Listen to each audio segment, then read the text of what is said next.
आई काय भाजी बनवली? हिरव्या मुगाची आमटी।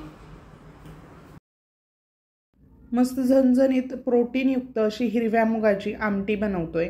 1 वाटी हिरवे अख्खे मूग घेतलेत, ते रात्रभर कोमट पाण्यामध्ये भिजत ठेवायचे।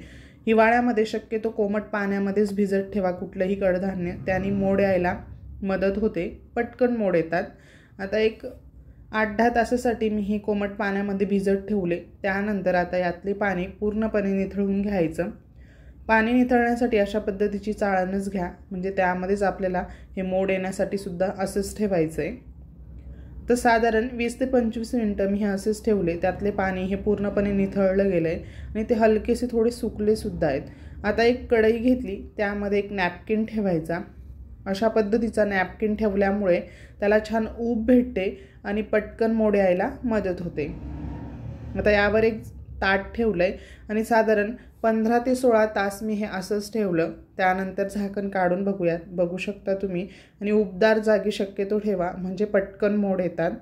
मस्तच तुम्ही हे रात्रभर सुद्धा म्हणजे 12 तास ठेवले तरी सुद्धा याला छान मोड येतात।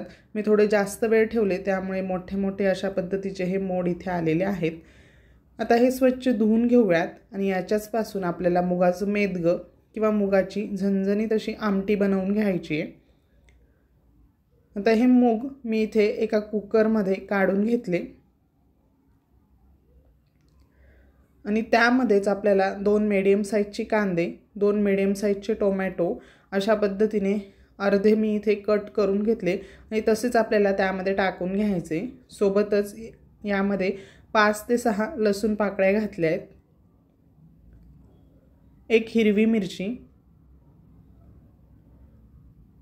आणि शिजण्यापुरते यामध्ये पाणी घालायचं। 1 ग्लास पाणी घातले, थोडीशी हळद घातली आहे आणि झाकण लावून याच्या आपल्याला 3 ते 4 शिट्ट्या करून घ्यायच्या आहेत।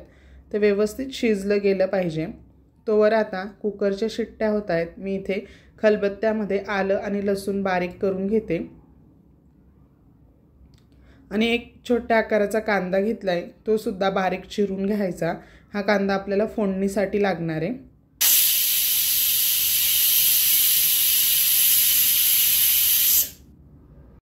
कुकरच्या शिट्ट्या झाल्यात। आता एक कढई घेतली, त्यामध्ये 2 चमचे तेल घालायचं, मोहरी जिरे घातली।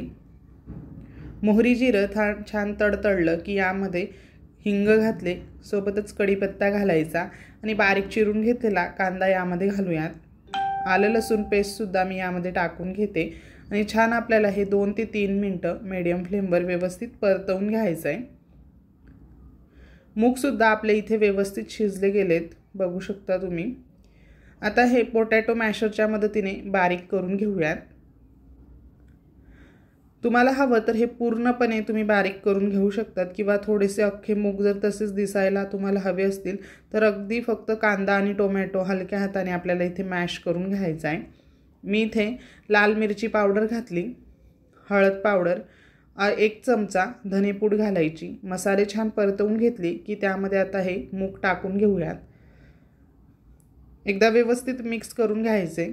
सोबतच एका पातेल्यामध्ये मी इथे पाणी गरम करत ठेवलंय। शक्यतो भाजीला पाणी हे गरम करूनच घालायचं, त्याने भाजीला चव छान येते।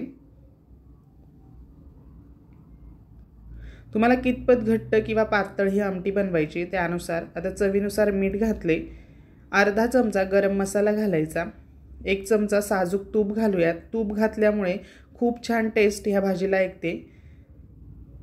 सर्वात शेवटी मस्त हिरवीगार अशी कोथिंबीर घातली। मीडियम फ्लेमवर एक 4-5 मिनिटं मी इथे उकळून घेतले। बघू शकता मस्त झणझणीत आणि चमचमीत अशी मुगाची आमटी, किंवा बऱ्याच ठिकाणी याला मुगाचं मेदगं सुद्धा म्हणतात। तुम्ही काय म्हणतात हे कमेंट करून कळवा। व्हिडिओ आवडला असेल तर व्हिडिओला जास्तीत जास्त शेअर करा।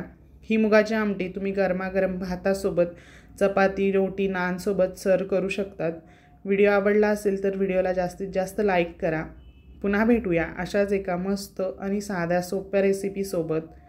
तोपर्यंत धन्यवाद।